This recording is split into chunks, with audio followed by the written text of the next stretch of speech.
सकाळच्या चहासोबत toast bread खाऊन कंटाळत ना? मग आज आपण त्याच ब्रेडपासून एक नवीन आणि पौष्टिक पदार्थ बनवणार आहोत, जे खूप टेस्टी, हेल्दी आणि पटकन होणार आहे. नमस्कार मैत्रिणींनो, शोभा किचन रेसिपी या आपल्या चॅनलमध्ये आपल्या सर्व खवयांचं स्वागत आहे.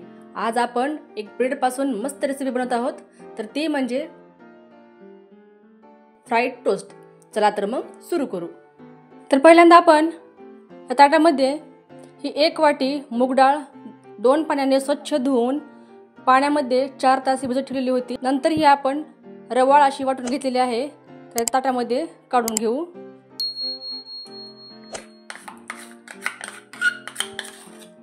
त्यात पाणी घालायचं नाहीये, तसंच वाटून घ्यायचं आहे. आता ह्याच्यामध्ये 1 चमचा जिरेपूड, 1 चमचा धनेपूड त्यामध्ये टाकून घेऊ. आता ह्याच्यात अर्धा चमचा हळद टाकून घेऊ.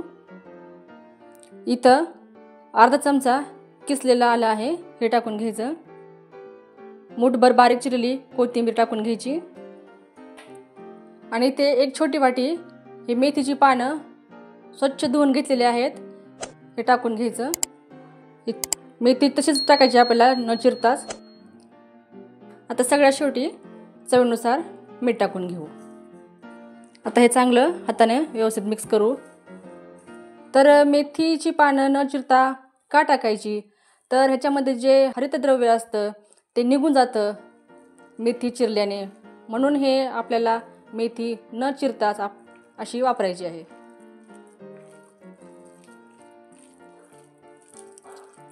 तर ही झटपट होणारी रेसिपी आहे. तुम्ही सकाळच्या घाई गडबडीमध्ये टिफिनसाठी, नाश्त्यासाठी, दुपारी कधीही बनवून खाऊ शकता.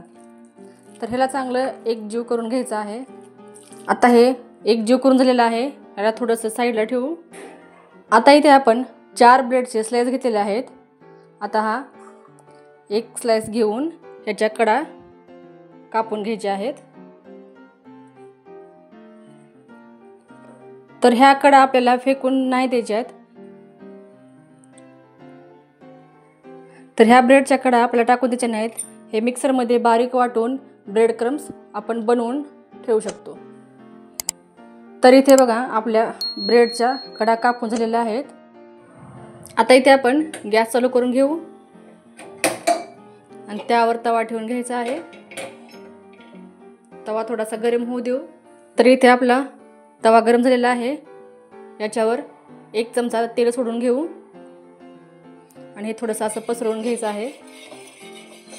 तर आता इथे हे ब्रेडचे 1 स्लाइस घ्यायचं आहे. याला हे जे डाळीचं आपण सारण बनवलेलं आहे ते लावून घ्यायचं आणि चांगलं व्यवस्थित पसरवून घ्यायचं. सगळ्या बाजूने लागलं गेलं पाहिजे. तर यामध्ये आपण लाल तिखट, हिरवी मिरची काहीही घातलेलं नाहीये. आता हे 1 साईडने लावून झालेलं आहे. आता आपण ही बाजू अशीच तव्यावर टाकून घेऊ आणि आता वरच्या बाजूने देखील आपल्याला डाळीचं लावून घ्यायचं आहे.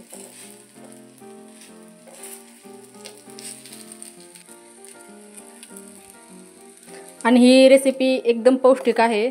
तर हे बघा अशा प्रकारे दोन्ही साईडकडून आपण बॅटर लावून घेतलेलं आहे. तर आता गॅस मध्यमच ठेवायचा आहे आणि ह्याच्या कडेने तेल सोडून घ्यायचं. कारण जास्त गॅस मोठा जर वाढवला तर हे आपलं टोस्ट करपण्याची शक्यता असते. त्याच्यामुळे गॅस मध्यमच ठेवायचा आहे. आता ह्याला कडेने सोडवून घेऊ. आता ह्याला थोडंसं हलकंसं आपल्याला भाजून घ्यायचं आहे. डाळ पहिल्यांदाच आपण भिजत ठेवलेली असल्यामुळे ह्याला जास्त वेळ ठेवायची काहीच गरज नाही. तर इथे आपण कडेने असं सोडवून घेऊ आणि आता ह्याला पलटून घ्यायचं आहे. तर हे बघा एक बाजूकडून शेकून झालेलं आहे, किती मस्त दिसत आहे. आणि आणखीन आता ह्याच्या कडेने तीळ सोडून घेऊ.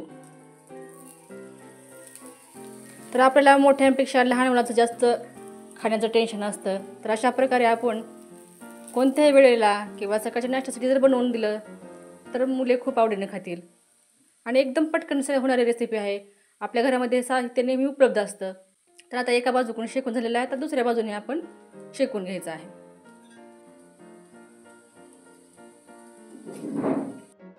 तर तवा जर पसरट असेल तर तुम्ही असे टोस्ट 2-3 एकदाच शेकून घेऊ शकता. तर हे गॅस मध्यम ठेवूनच आपल्याला शेकून घ्यायचं आहे. तर इथे आपलं टोस्ट दोन्ही साईडकडून चांगला शेकून झालेला आहे. आता ह्याला ताटामध्ये काढून घेऊ. तर अशाच प्रकारे आपण दुसरेही फ्राईड टोस्ट बनवून घेऊ. तर इथे आपले फ्राईड टोस्ट बनवून तयार आहेत. ते तुम्ही सॉससोबत खाऊ शकता किंवा नुसतेही खाल्ले तरी एकदम छान लागतात. तर तुम्ही अशा प्रकारे हे नक्की बनवून बघा आणि कसे वाटले ते कमेंट्समध्ये सांगा. व्हिडिओ आवडल्यास व्हिडिओला लाईक करा, शेअर करा आणि चॅनलला सबस्क्राईब करायला विसरू नका. धन्यवाद.